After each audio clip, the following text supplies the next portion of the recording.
You need to move back just a little bit. Yeah, we're live. got my new Ron Cam shirt on. Lisa did some new, a couple new shirts for me. The old stuff getting a little worked over. Some of those poor Speed Secret ones, you could hardly even read them. So she did another batch, which was awesome because she's awesome. And today we're going to talk about, or tonight, it's a little after 7. We're going to talk about the video that I just put up today.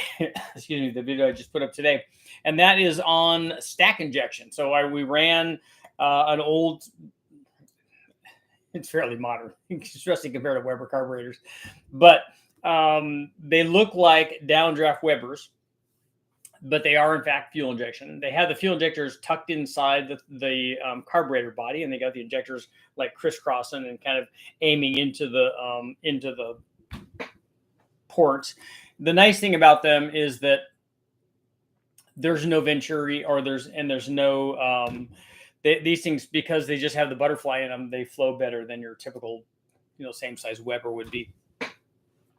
I think that these are 48s, if I remember right. And we ran them on 2 motors in this video. One was a 331 stroker for Ford Racing, high compression, big cam, at least a reasonable amount of head flow in the Z heads. They worked pretty well. This thing made over 500 horsepower when we ran it with the single plane funnel web intake manifold. This is an actual Parker funnel web, and a 750 carburetor, long tube headers. This thing was almost 12-1. It had like a 250, mid 250s, 260 camshaft in it. And so it made good power. It ran at a fairly high engine speed too. So it made 525 or something like that with a single plane. Made just slightly less than that with the stack injection, but a lot more average power with the stack injection. Where the single plane, which is this is kind of typical, loses a lot of power, down low and in the middle part of the curve. The long runners in the stack injection had that, and then they just lost out, like right at up in the 7,000 RPM range. They just lost out to the peak part of the compared to the single plane intake manifold. So they did really well in that combination. They did even better on the 408. On the 408, we compared it to a single plane Victor Jr. intake manifold and an 850 carburetor on the 408. The 408 had a much milder camshaft, and it had a set of Airflow Research 185 heads on it. This was, if I remember right, this motor I think was going in a driver kind of Cobra deal. So they didn't want a big camshaft. They didn't need a ton of power. The thing was, it's ridiculously light and has more performance potential than the guy driving it could do anyways. So you want something that would work with the side pipes and stuff. And that seemed like a fairly good combination. That thing made, mid 500s. As much or more than the 331 did it at a lower engine speed. But when we compared the single plane to the stack injection made more power basically everywhere. So, we have the same things that we always have. The single plane usually is better up top and worse down low. In this case, it was worse everywhere. And the stack injection works very well. Lots of flow, and then if you get the stack, because the other thing that's possible with these that we didn't do on either one of these tests, I've done it on others where we change the stack length, the stack length above the carburetor body. You could also change, obviously, you could put, if you wanted to, you could change the length under the carburetor too. In this case, the fuel injector, you could change it under that as well. Anything that you're doing to increase the effective runner length, and that stack coming out of the throttle body is actually runner length in this case, because the airflow is continuous all the way through. So if we change the stack length, you could change the effective operating range, and we've done that. We did that on the Hemi, where we increased stack length and made a lot more average power, and that works out good. It's just that when you're tuning the combination to run at 1 RPM, you typically sacrifice somewhere else. Sometimes there may be no sacrifice, like we saw in this 408. There's no sacrifice anywhere in the RPM range that we tested it. So that stack length actually worked very well on that combination, because it's basically better everywhere. Sometimes, like we saw with the 331, we're running it at lots of RPM, and we have a fixed stack length that it wants to run, 7,000 and less, and not 7,500. So in that range from 7,000 to 7,500, that's out of its tuned frequency. So if we shorten the stack a little bit, we might be able to get that last little bit of peak power. But if we did, it would tip the other end of the scale. It would reduce power down low. And we didn't ever run it down low enough to find out where that low point was. But everywhere that we ran it, because this, like I said, this thing had a fairly big cam in it for a 331. It definitely wanted to rev, and it definitely sounded, being 12 to 1, it sounded pretty crispy. It was an impressive crate motor. It was one of the more impressive crate motors that I've run. And I've run a few from Ford Racing. Most of them are much more your kind of run of the mill stuff. Like we ran the 392. We've run a couple of 302s and 347s and stuff, and they were all fairly mild cam deals, and not anywhere near this much compression. This 331 was this Boss 351 was a pretty spicy combination, but still, even on that one, which I think was not ideal, although that combination with the stack injection, in addition to looking a lot cooler when you open the hood in whatever it is. I remember we put one of these systems in a guy that had swapped in. Hey, he had a V8 Focus swap, which was really cool. And we put that stack injection in for the V8 Focus swap. And then the Focus was a lot more awesomer because it was making a lot more power than the combination that he had in there before. And I think he had a fuel injected 5-liter in there before. And this stack injection was a lot better than that. But even on this Boss 331 stroker deal from Ford Racing with the big camshaft in it, the stack injection would be much faster ultimately in almost any kind of race because it makes so much more average power, except at the very peak. And it would be a lot more fun to drive because anytime you have an additional, 25 or 30 or more foot-pounds of torque through a lot of the curve, you're going to notice that. It's going to feel a lot better. It's going to be a lot more responsive. Plus, everybody could talk about, the throttle blades are so much closer to the valve when you open those up, and then you get instant response, hits the converter harder, as they say. So all of that stuff is possible. I like the stack injection because, like I said, a lot of guys, and I'm sure a lot of people bought it and continue to buy this stuff because Speedmaster and Boral and different guys have these things. But a lot of guys would buy it just because, it's chock full of stacky goodness. But that brings us to the other point of stack injection, and that is, like we always talk about, we have to talk about, well, then what do you do to filter the air now? What do you do for filters? Do you put the screens over them because those hurt power depending on how fine you get the screen? Do you put individual air cleaner assemblies on them? We've seen some of those on sandrail type applications. Do you put a big common box, like the guys that run the big stack injection on some of the trophy trucks and things? They house it in a big common plenum box. So it's not so much a stack injection anymore because it now has a common plenum. And if you seal everything up, that's a plenum, and there's going to have a resonating frequency. But they do it so they could run a big panel filter on there. There are a lot of different ways.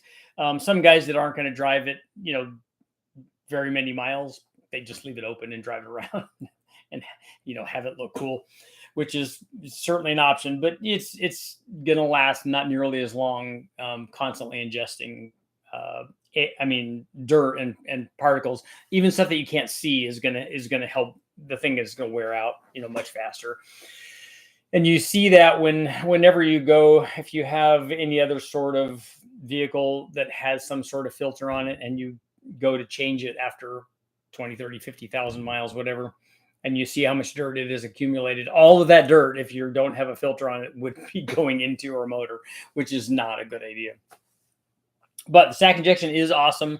And I like it even on as not just downdrafts, but cross ram stuff. Even these would work also as side drafts because there's no fuel bowls or anything. It's just fuel injection.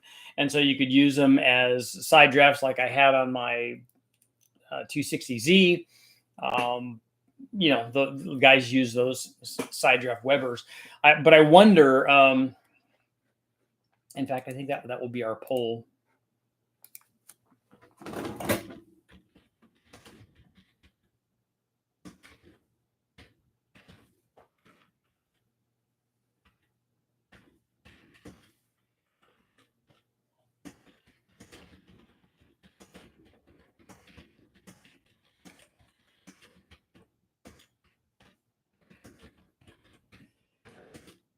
So with these 48 millimeter stack EFI throttle bodies make more power than 48 millimeter Webers.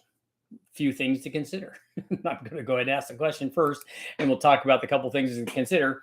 One is obviously outright airflow. So in a Weber, you have other things that are in the way that help draw the fuel. That's part of the thing. So even if you have a 48 millimeter blade, or hopefully you also have a choke assembly in there, or throat assembly that is 48 millimeters. Because there are a lot of the Webers are adjustable, and you can make them smaller like we used to do on the Z's with the DCOEs.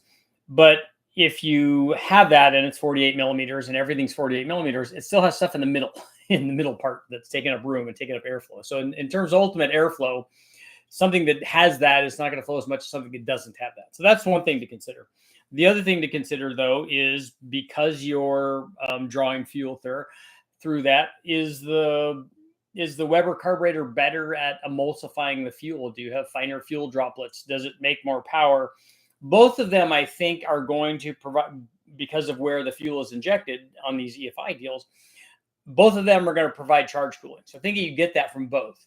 I think there could be an argument about which one of those would be doing it better. I don't know. I'd have to test it and see if we saw some sort of change down lower in the manifold or in the head port on which one had a lower charge temperature from any given starting, ambient air temperature. That'd be interesting. The emulsion part of it, I don't know. I'd like to run Webers on there, good Webers, and tune them, the emulsion tubes and jets and stuff, and play with those and see if we could see where they are, see how they compared. How does the fuel injection that we know that we can tune, and we can individually tune cylinders, which is nice. How would that compare to doing the same thing with Webers? The one test I can say that we did run on this type of fuel injection is we ran these on a couple of Volkswagen engines, a couple of air-cooled Volkswagen engines on the dyno, I think it was a Landon C or a Stutska dyno. And so they were they weren't running sweeps. They were only running loads, and they weren't holding the load very long so that I felt comfortable that the numbers were stabilized. But be that as it may, if you've ever met VW guys, especially old school VW guys, they're huge Weber fans. And so, they had 48, 50, 52, 58 millimeter. The only thing that they liked better than a Weber was a bigger Weber carburetor on there. So they had these, they had intake ports on their heads that were this big, but they had runners on them that were this big. And then they wanted to put the biggest Weber carburetor on there, so that you could create a Venturi effect or something. I don't know. I just said, look, I can tell you that when they had 52s, and I think they may have had 58s as well. And neither one of those made as much power as this EFI did. So but I don't know. I would think that a 58 millimeter Weber would flow more than these do, but I don't know that. I haven't flowed. If I have, I don't remember what the number is. And I don't think that I have flowed Webers on the same bench as these to find out exactly what the flow rate difference would be. But it'd be cool to see that just as a total flow thing, what's going on. And then, like I said, what's happening to chopping, slicing, and dicing up the fuel to get that part to work, so that's also part of the power production equation. And so it'd be interesting to see. I do know that when we put this injection on there, and then I started playing with stack lengths, it was kind of to the amazement of the guys that were present, because they were talking about, hey, I was in some sort of engine masters type deal with these VW engines, and this thing made the most power. And I'm like, well, there's an easy way for you to get like 10 or 20 or 30 more foot-pounds of torque through all of this range.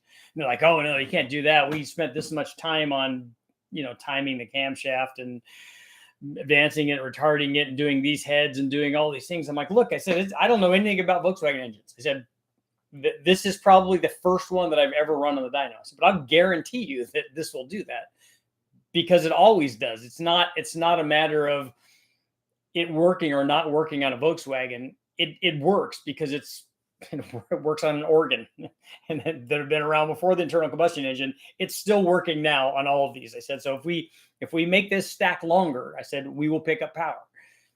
And lo and behold, when you add runner length, it did pick up power. In fact, where we were doing this in the RPM range, we were running, because I don't think they were running this thing more than 6,800 RPM, I think was the maximum on this motor that they were running. And so we picked up a lot. I think we ended up picking up 23 or 24 foot-pounds of torque, which was a lot on a Volkswagen engine. And then we picked it up all the way through, and even the peak was more with the longer stack. And I just made it. I just made it out of a piece of tubing and tape. I said, look, we just got to hold these on while this is working. I said, because we don't have, I don't want to go through and weld all this stuff together and put clamps and everything. I said, just hold these right here. Just make a pull. And he's like, whoa. Yeah, it's getting spicy. I said, yeah, it will. I said, it doesn't care that it's a Volkswagen. It could be a Honda or a Toyota or Ford, Chevy, Dodge, whatever. I said, it doesn't matter. I said, when you do that with runner length, it does that, and it will do that every time. So he needed to have me there for his entry. And I'm hoping that he saw fit to try to, change his program that he was doing, or at least add that into it, or at least test it and see if the thing, if thing would help him and help him do the thing that he was trying to do to make more power. Because if you step up, if everybody else is doing what you're doing and you step up to something like this and go, hey, look, I just destroyed everybody by 20 foot-pounds of torque, that would be a pretty good thing. So let's see what you guys are thinking about on this Weber thing. With these 48 millimeter stack EFI throttle bodies make more power than 48 millimeter Webers. So most people are thinking that they will. I do like Webers, and I like spending time tuning them on the side drafts that I had on the Z. Those were good. I've had a lot of people ask. I've never run downdraft Webers on any of these Weber style manifolds. I've run a lot of these Weber style manifolds. In fact, I went into that in the video, that we had to do a lot of porting on these because the original castings on these things were awful. I'm sure. I wish I could talk to Remington or Ken Miles or any of these guys. And back when Shelby was doing stuff, maybe the Home of the Moody guys might know. I'd like to know, how much effort they put into porting these manifolds to make them work, because the way that they are at least from the castings that we got. And I thought that the castings that we got were from these original, from the original Shelby design from the 289s. Now, obviously on a 289, that would be less critical, but on like a 550 horse or 525 horse 302, or even on this 408, even more so. And on the 408, obviously had a different manifold, but I think that the way that they're drawing for the port is probably the same. It needs to be bigger everywhere. It needs to be bigger, and the transition from it being round, which is what the opening of the throttle body is, and the opening of a Weber is, to a rectangular shape for the head port.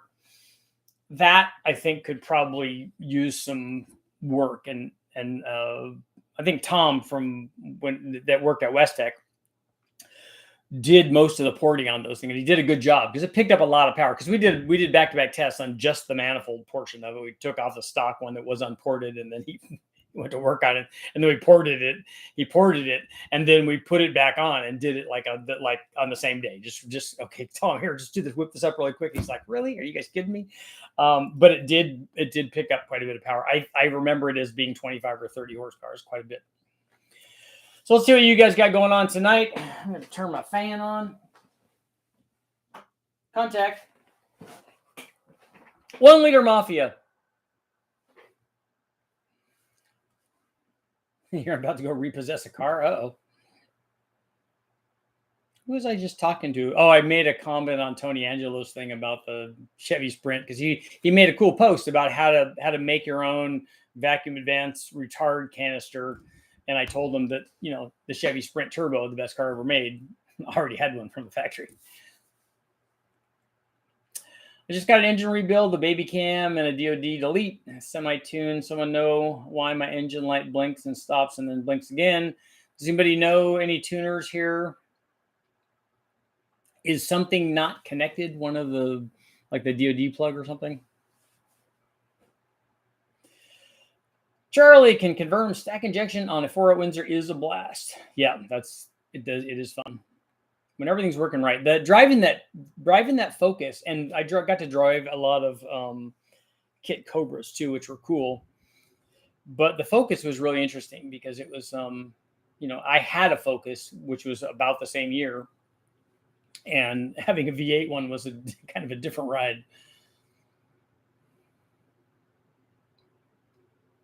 What's the advantage of installing cam bearings at 12 o'clock like most machine shops do on a small block Chevy instead of 4 and 8 o'clock? Are you talking about the opening in the cam bearing? Shouldn't it be lined up with the oil hole in the block? Changing the chat doesn't work on one browser, and the sound does not work on the other. You need to shut it off and restart it probably. I like classic Cryer fuel injection. Yeah, that's like the Hillborn stuff.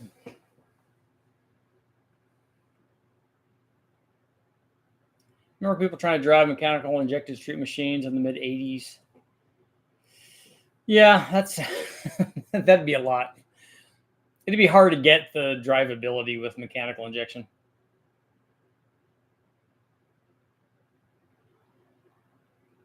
Julius, what's up?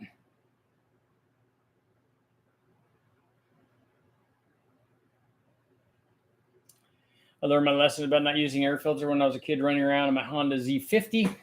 Did it hurt the motor? Did it start burning oil or something?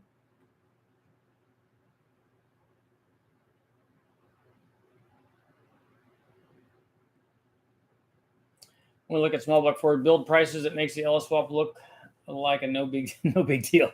It is all relative. Camel only 5.3 looks like it can be swapped into an OBS 4. I don't know about the swap stuff though. How expensive is it actually to swap? The motor part of it's really inexpensive, an LS. But I remember seeing a guy. I thought that this is nuts.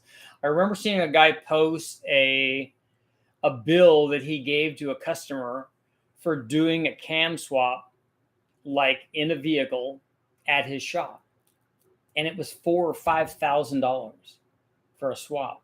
I mean, the cam and stuff didn't cost very much. I think the whole cam kit that he bought was, I think he may have spent $800 or $900 on it or something, because it wasn't just a cam; it was cam and lifters and gaskets and things. But then the labor was like tremendous. Germans made pretty good mechanical injection. Yeah, I had mechanical injection on a 230 SL that I got from my mom. That's basically the motor that Nissan copied for the Zs.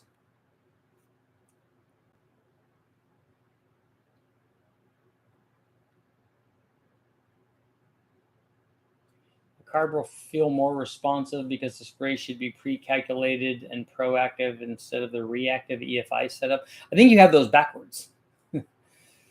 But that's about it. The spray from the carburetor is going to be determined by the airflow, but it's already pre-calculated with the EFI. So I think that those are reverse. 148 IDA was enough to use on my 13B. Yep. No interest in tuning for them. Let's do a VW. You guys like Webers? They do. Plus, a substantial amount of engineering goes into it as possible, but it takes a level of mechanical genius involvement that most lack. The problem that I've seen, and Brulet's really good at mechanical injection. He's run a lot of them at West Tech, but I think even he would be quick to tell you that it's really hard to get them to idle and part throttle and wide open throttle. A lot of times you can get 2 of those, but not usually 3 of them. And most guys using mechanical injection anymore are using it for racing application, like or Bonneville. So all they want is, can they start the thing and not have it flood itself to death? And then can they do like what I do on the engine dyno? Can you transition to the wide open throttle part? The problem is at Bonneville, especially if a guy's making lots of power with a mechanically injected big block Hemi, small block, whatever their thing is, you can't just lay into it and get all the throttle. Because you're going to get tire spin. So there has to be some drivability. But in a lot of classes at Bonneville, on the vintage classes, they won't allow them to make that into electronic fuel injection.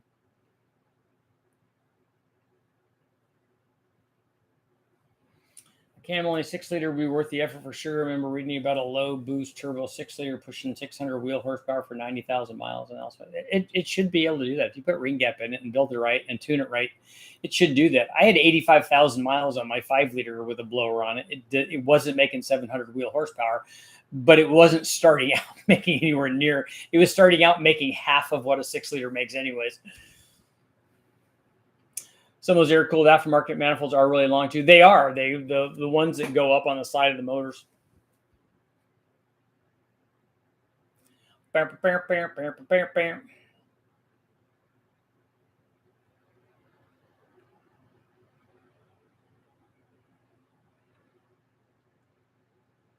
Let's see.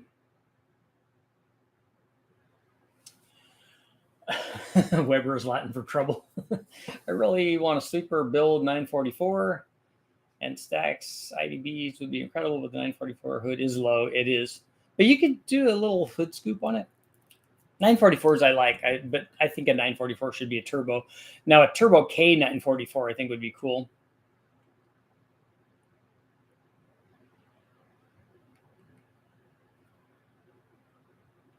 Getaway, what's up? Didn't some of the STIs have a variable intake runner length? The Subarus, did they from the factory? Did they have some sort of sliding trumpet deal? Your motorcycle has a variable length intake. Is it a sliding deal? And what kind of bike is it? And what year is it?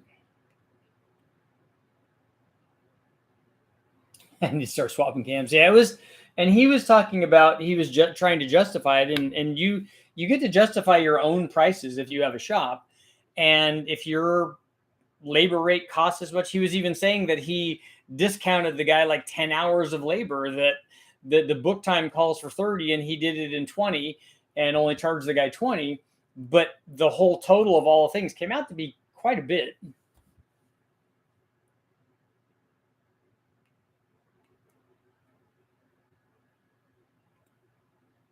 What was the cost of the 8-stack versus the 4-barrel? I don't know. I don't remember what these systems cost. I'm sure that they weren't cheap. I'm sure that they were a couple of grand.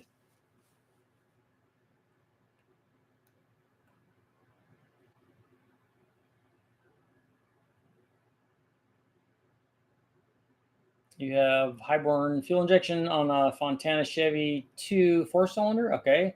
A Pontiac Super Duty 4-cylinder on methanol. Nice. And a Pontiac 4-cylinder with Webers. Nice. Is the Pontiac 4-cylinder the trophy 4-cylinder? And you have a Weber manifold and stuff for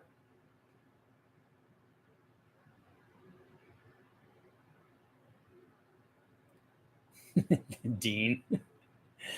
48 millimeter Webers have an idealized Venturi size to suit the power peak RPM. So any RPM, anyone that you could put that 48 millimeter on, whether it's a big block or a small block or a rotary, it doesn't matter. It's just optimized for all of those. It will hunt down and eat any 48 millimeter EFI. Ridiculous prices. 4.6 guys on YouTube. I won't call his channel out, but he has motor built with a stroker kit and forged internals. 17,000. Wow, I'm in the wrong business.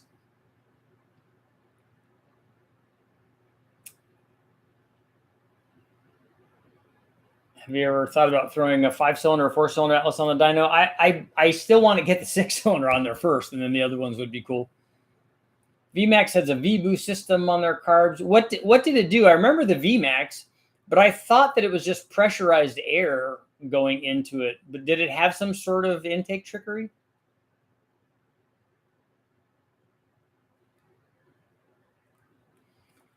Some sort of intake witchcraft? Will these 45 millimeter stack EFI throttle bodies make more power than 48 millimeter Webers? 64% are saying yes.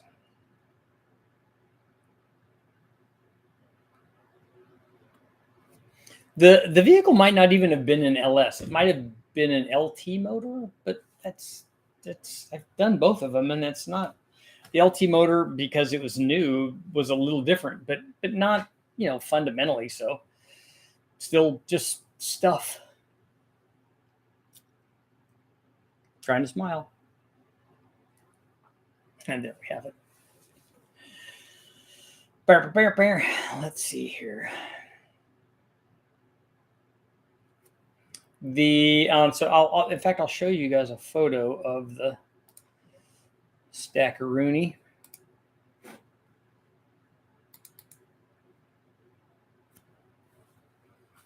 Of the Stackaroonie injection. So this one is this is the 408. So that is the 331. That one was even run a mechanical water pump. That's like 20 horsepower right there. Silliness. But they're pretty cool because the fuel injectors are right inside here, aiming to the sides of each one of those. And then all the wiring it's hard to see. You can kind of see some butt splices there. So all the wiring's running in the center. You get the fuel feeds on the side, kind of where they are for the Webers. I think that's where they are. Pretty cool though. And then we could change these stack lengths. And that's the 331. It's a 408. Both of them had mufflers on them. Race mufflers. Wah! But pretty cool looking.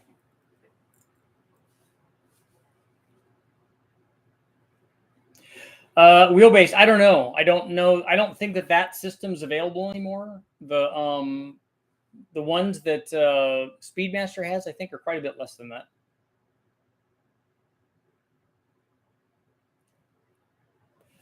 The V-Boost system opened the two halves of the intake track to each other past. Oh, okay, so it was a change in plenum volume then.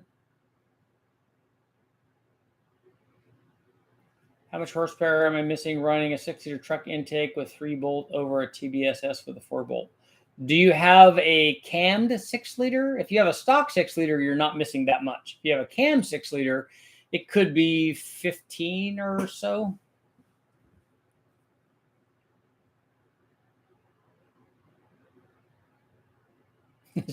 You put taller tires on it, now the kickstand doesn't work.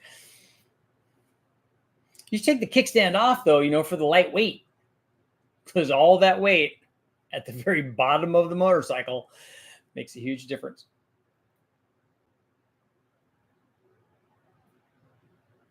The idea was think with V-Boost was getting waves to bounce back and forth. I'll take a look. It sounds like it's a plenum volume thing to me. It allowed each cylinder to feed from 2 carbs. Okay. That would make sense. So unrestricted. So just adding flow, basically. That would be good. I think that way would work better than changing a Hemmel's resonance tuning. It usually, that's a very specific thing. Made the power bang go crazy. Okay. So it's kind of like on a 4-valve deal when they have one of the 4 valves, one of the 2 valves on the intake side closed, and then they open that up. Oh, wow! It's not quite VTEC, but it's kind of like that. It's like the Emmerich plates on the Ford stuff. They did some of that trickery. Corvette ZR1, another one. And the Corvette ZR1 also had a 3-blade throttle body, which was kind of cool. Motorcycle VTEC. I don't think any of the Honda motorcycles actually had VTEC, did they? VFR 800 just shuts one intake. Did they actually have VTEC cam trickery going on? MR2, yep. 6th gen VFR 800s. Honda's had variable valve timing on some 400 4-cylinders, but not here. Okay. Did they have VVT on them, or did they have 2 distinct cam profiles for VTEC?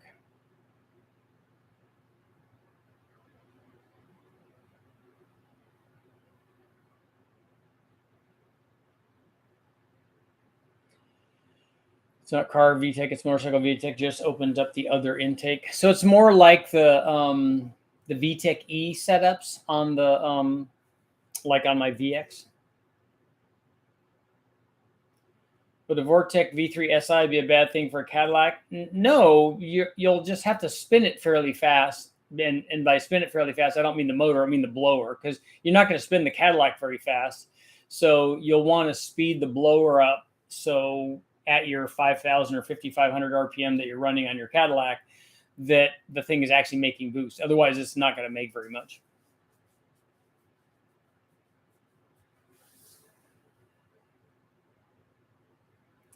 Dumbest intake I've seen was a set of 8 Webers Strombergs sitting on top of a blower. They're just trying to get lots of airflow into it. I've seen three Holley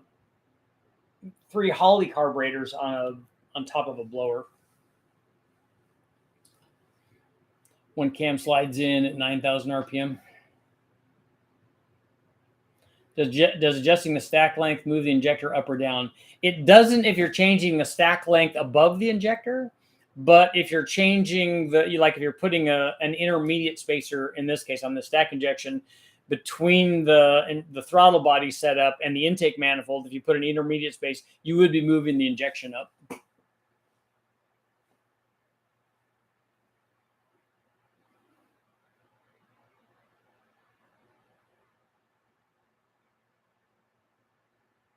Randy and Willie Bianchi had 3 Q-jets on a blower. Yeah, you're just trying to get as much airflow to the blower as you can. Is there anyone running a turbo and supercharger together like on trucks? Yeah, I have videos up on this channel where we've done that. We did that on a modular Ford on a 03 Cobra motor that comes with a supercharger, and then we added a turbo, or actually 2 turbos to it. And then also on the 3800 V6 that comes with a factory Eaton supercharger, and then we added a turbo to that.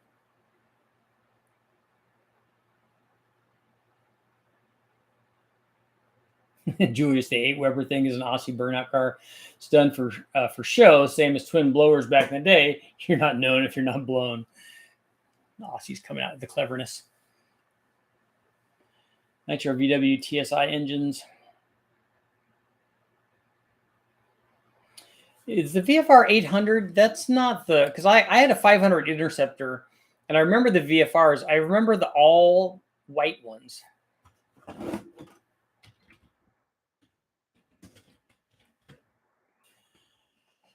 No, this is much newer than mine was.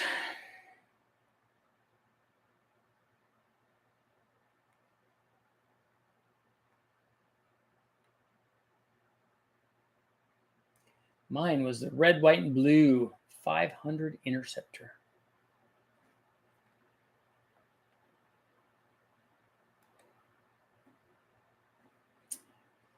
VFR 750.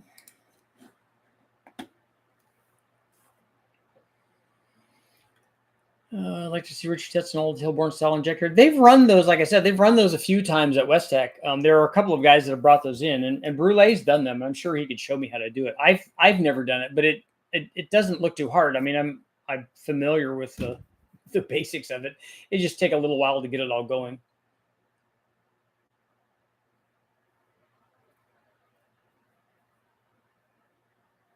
Is Inglis induction still in business? I thought that Inglis was bought by somebody.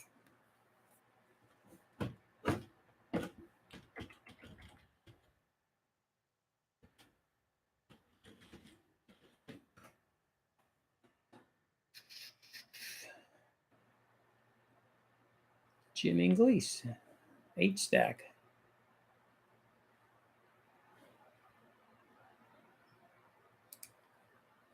Let's see.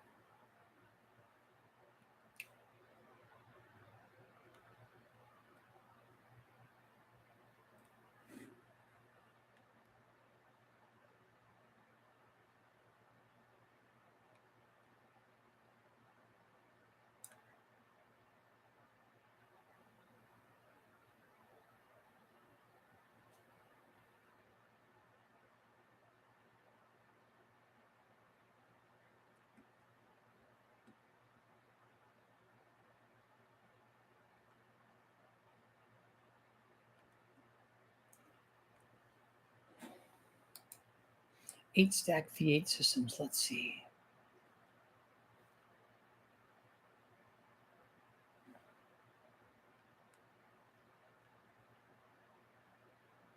Oh, so he does have Weber stuff. Cool.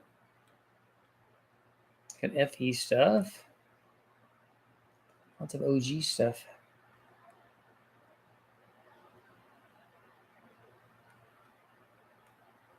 It's actual Webers. I wonder what those things sell for.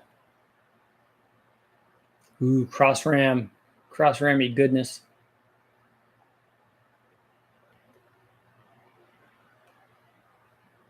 Corvette stuff. Like you would want if you were building a Grand Sport replica. You are not authorized to access the price page. Apparently, I don't qualify to know how much they cost.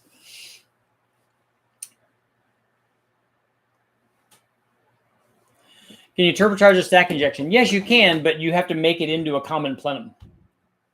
You have to seal everything together, and that's all possible. But then it's not really an IR manifold anymore. Now it's a common plenum manifold. I think the C8 Z06 has variable intake runners as well.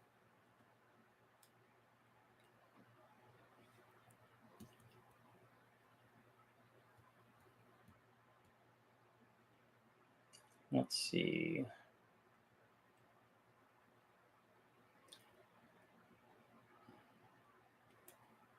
Okay.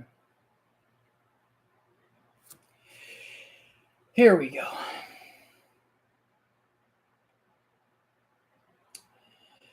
I don't know what you mean by thoughts. If you ask me a question, 07 R1 had variable trumpet lengths.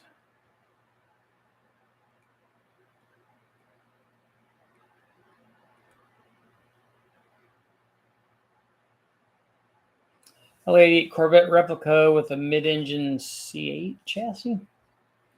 The torque storm blowers any more efficient than Vortec, ProCharger, or Paxton? No, they're not. The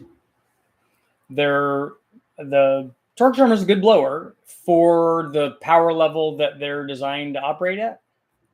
They're a centrifugal blower like the others, but you're not going to get one that's better than others. These stack injection setups have part throttle drivability problems. It seems like the throttle plates in each runner might mess up with the intake pulses resonance. No, that doesn't happen nearly as much as not having the blades synced up and all open up the same. If you can get that working and have them all open the same at part throttle, and actually right off idle is the problem. After that, it's not too bad unless there's a big discrepancy. Because like the closer you get to wide open throttle, the better things are. So if you can get them to open up all the same, if they're 3% off, if one of them is 3% off at wide open throttle, one of them is 97 and the rest of them are 100, that's nothing. But 3% down at idle is a lot. And so that's the problem area. Do you remember the Ellis Cathedral stack injection Lance NIST at Pantera EFI did? Yeah, I tested that. I might have a video up on that. 2.5-inch butterflies and long runners, single fuel rail down the middle. Yeah, like I said, I ran a test on that. I ran a test on that on my LS2 crate motor that I had. It worked good. I thought it was way oversized for what was needed, but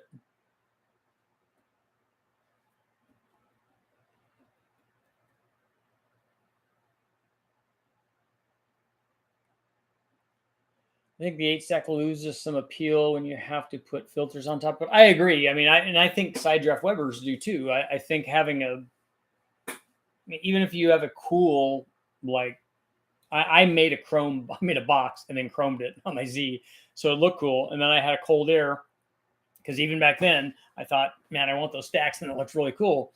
But I want cold air more than I want that. So I made the box, and then I was able to run a filter off of the tubing that was like this big in the front and ran it through the like the radiator support area.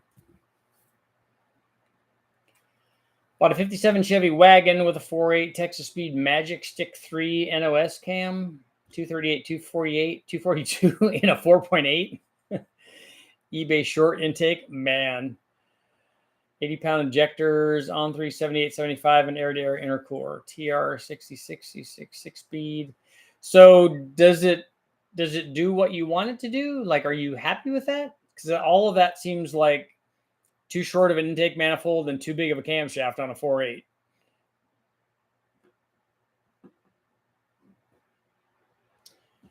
You go to a lot of effort to get that cold air into the engine. I think it's really important, especially after seeing. I remember doing the test way back with Jim Bell, and this is after I did the one for the guys that sport compact car, because nobody had done any kind of testing like this. So I ran.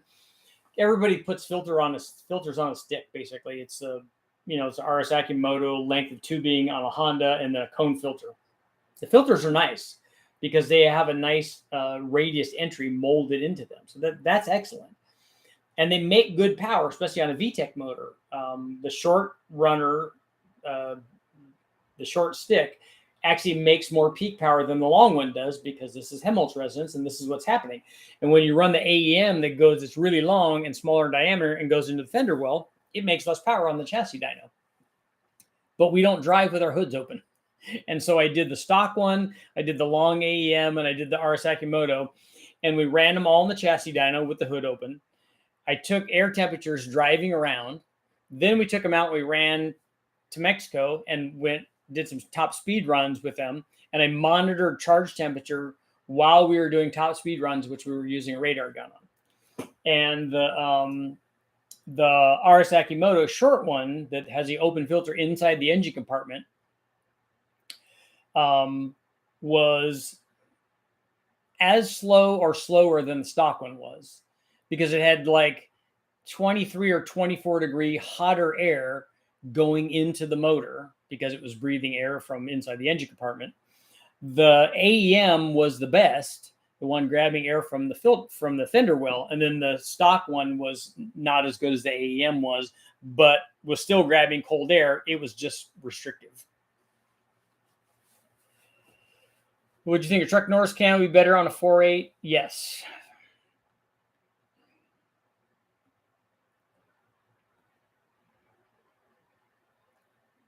Have you tested an Ellis with a Predator carb? I've never tested a Predator carb, and I would like to, but I don't ever remember even seeing one at West Tech.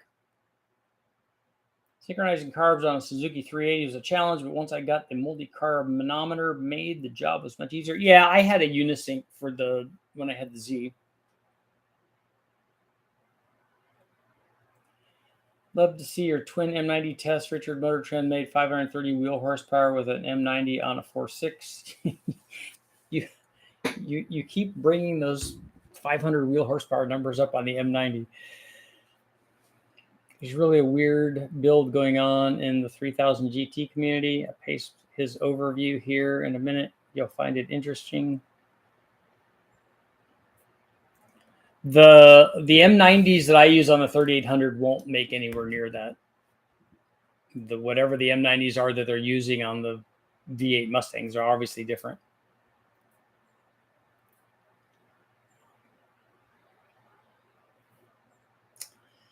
Danny. Oh, okay. Danny has the 4.8 with the turbo. The engine revs slow, low torque, but it comes on boost. It goes. I think so. Poor throttle response, made 660 on 15 pounds. Yeah, that's camshaft is just gigantic for that 4.8. I mean, let me look back and see what was the intake duration of 50. 238. Yeah, that's a 7,500 RPM camshaft on a 4.8, especially with that intake manifold. And it's going to be really soft down low. I mean, with that turbo, I would put a truck Norris on it, and I would put a truck intake manifold on it, and you will be like miles ahead on that thing.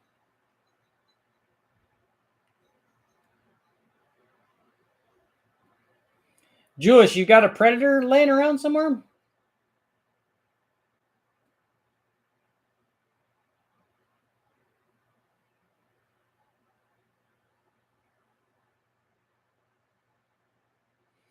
Jewish, where did you lose the Boss manifold and a heap of Barris stuff? You just experienced a failed Dodge Stealth rear turbo again. Uh-oh.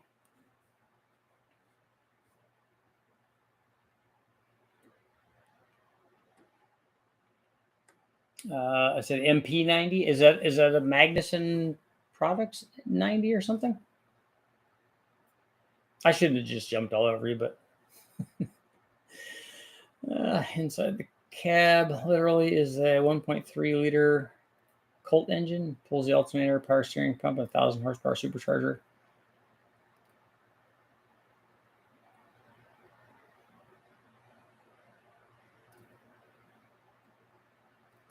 So he's using a 1.3 liter Colt engine to spin the blower.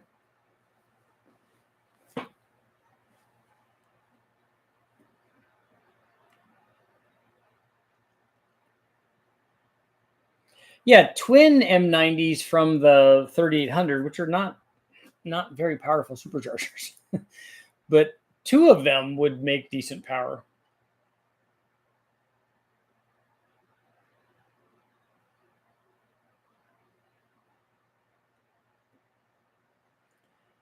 John, you built 8,500 RPM LS3 for a customer and it ran incredible. I'm curious what's involved in 9,000.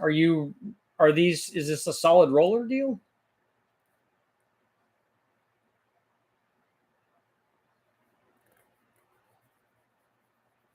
Truck intake. Yeah, I mean, I don't know if you're drag racing this 4.8 or what you're doing with it, but like if it's a street driver thing, a long runner intake manifold on a small camshaft would spool that turbo up a lot faster, and it would be better.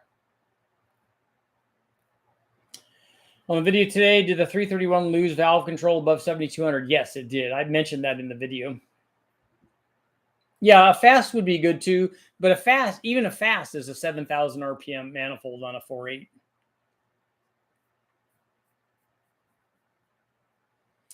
So he's spinning the accessories like the Boost Caboose did. Yeah. Sent you a heap of stuff about 8 months ago, and it's still in transit, according to Australia Post. So you're not game. There's about $4,000. What did you send? I didn't lose it on my end, right? I haven't seen it. I didn't even know you were sending anything. 8 months seems like a long time. That's got to be lost.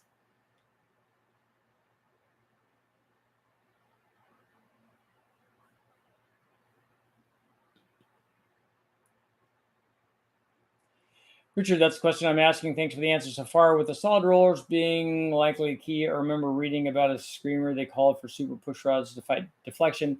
Yeah, John, you can talk to Brian Tooley or talk to Ben at EFI University because they have stuff that's going beyond 10,000. So he can, I mean, the cam profile is going to be a real critical element. So you got to get the cam to be stable. If you're going up there, it's probably going to have to be a solid. And then you will have to do things like have the right wall thickness and right diameter push rod. It's probably going to be a shaft rocker setup. I would guess these motors like that are probably dry sumps. The truck manifold is ugly, but not a high ram. A high ram is also a high RPM manifold. So a fast if you like that. Or the MSD intake manifold is also a possibility.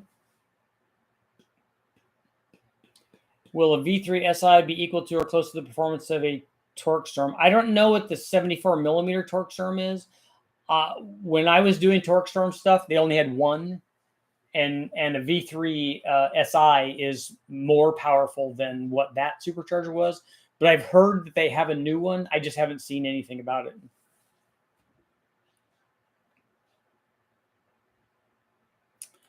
The guy did twin M90s on a burnout car, but he blew it up at a Cletus event.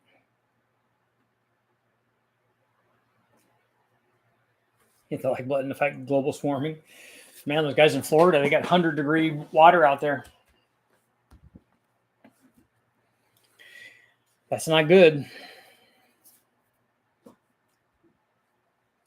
Boss 290 manifold, those are very cool. Bear plastic manifold, Bear engine harnesses, a stock Bear turbo manifold, a tunnel ram, Carcraft for a 5 or 4 valve, plus a heap of random Bear stuff in case you wanted to run yours. That's greatly appreciated. I'm sorry that that's gone that way. I mean, is there anything I can look into on my end? Oh, not on my end? Okay.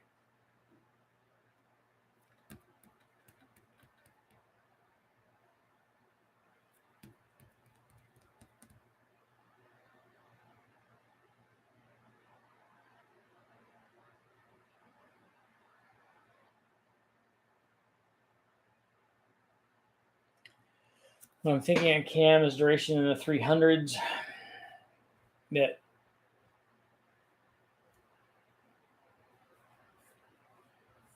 300 at 50? I don't think you're going to need that much. Not for 9,000.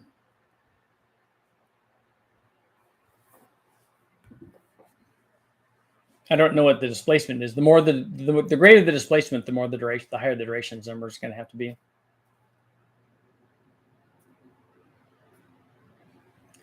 So we're down to 57% saying yes on the throttle bodies over carburetors.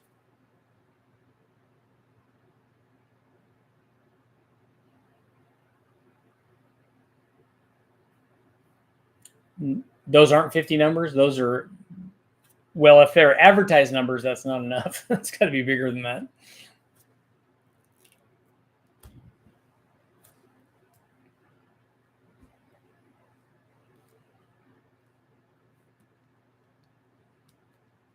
It's going to be, short Brenner manifold and all of the things that are needed to get it to work up there.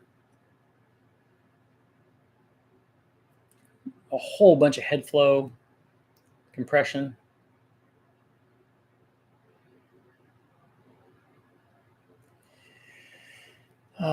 Julius, man, I'm sorry about that. That Carcraft manifold, yeah, that I don't think you're going to find any of those laying around.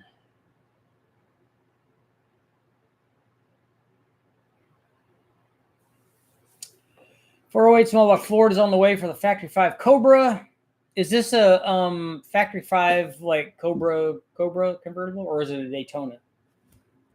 Hoping to get within a second of a Tesla Plaid. Wouldn't EFI always make more power than carb, all over things being equal, given the extra control? No, it won't. And in fact, usually, if you run port fuel injection, like if you take a single plane manifold, run port fuel injection on it, or stick a carburetor on the top of it, most of the time the carburetor makes more power because it has more charge cooling. If you put a 4-hole throttle body fuel injection on top, then you get charge cooling, but you don't have individual port adjustments so that you can optimize the air fuel at every RPM and all that in each runner. Honestly, when I did sequential fuel injection with individual cylinder tuning, it didn't really add too much power, hardly any, but it did make the thing safe, and that was important. Look deeper at what BTR is up to. Talk to somebody there. Talk to Brian, or talk to you might also talk to maybe Nick there. They might be able to help you with what you need for a cam profile. Torque-Storm's new blower is going to be 91 millimeters. There's a video on Steve Moore's channel with guys from Torque-Storm where they're testing and talking about it. Steve Morris made like 18 or 1900 horsepower with 2 blowers on some kind of big block. Were these new 91 millimeter blowers? I need to look. I mean, I follow Steve. I subscribe to his channel because I think he's the real deal. I like him.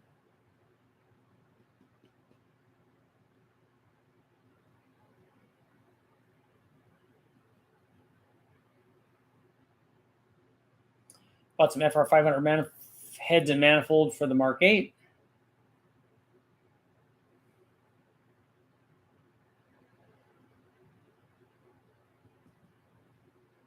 Torque-Storm should just slap a gearbox on an established turbo compressor and call it done. I don't know what somebody had said that they thought that the Torque-Storm evolved from the Powerdyne, but I don't know if that's actually true. It's a big buck speed shop. Yeah, the SMXs. It is. Well, he's the real deal. I mean, he builds real engines. Those were not the 91s. Those are the smaller superchargers. See, I don't know how I don't understand how that's possible, given all the stuff that I've done on those blowers. I don't see how you get there from where we were.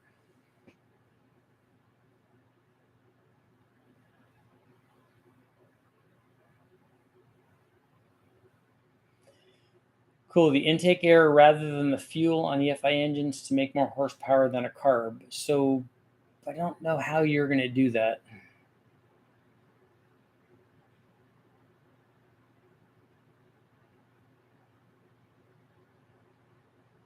Yeah, Steve Morris, we get it.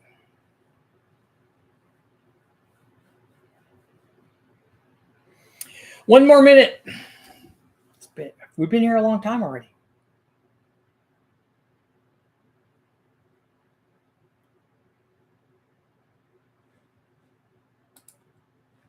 So I'm going to close our poll at 56%, saying yes on the fuel injection.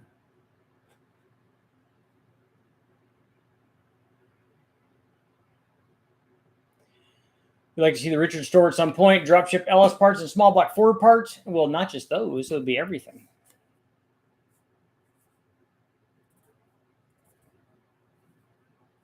Torque Storm is a direct evolution of the Vortec.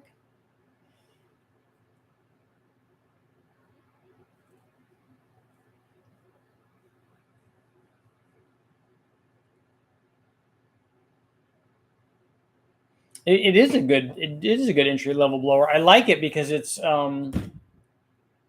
self-contained, like you were mentioning, so it's easy to put on. And they had lots of kits for lots of weird stuff. They have one for a Slant 6. They have stuff for Pontiacs.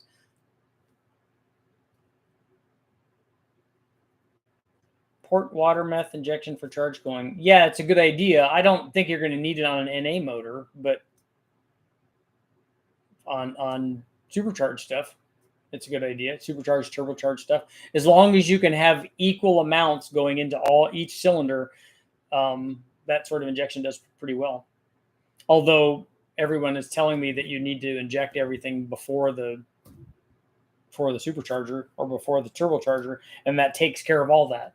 I don't see how that's possible, but that's what they're telling me. Not good on a Barra, far more expensive than a turbo kit, and only made 280 rear wheel horsepower. Yeah, you'll not make turbo power, especially at the same boost level, with a supercharger, with any supercharger, like you will with the turbo. It's going to be less everywhere at the same boost level.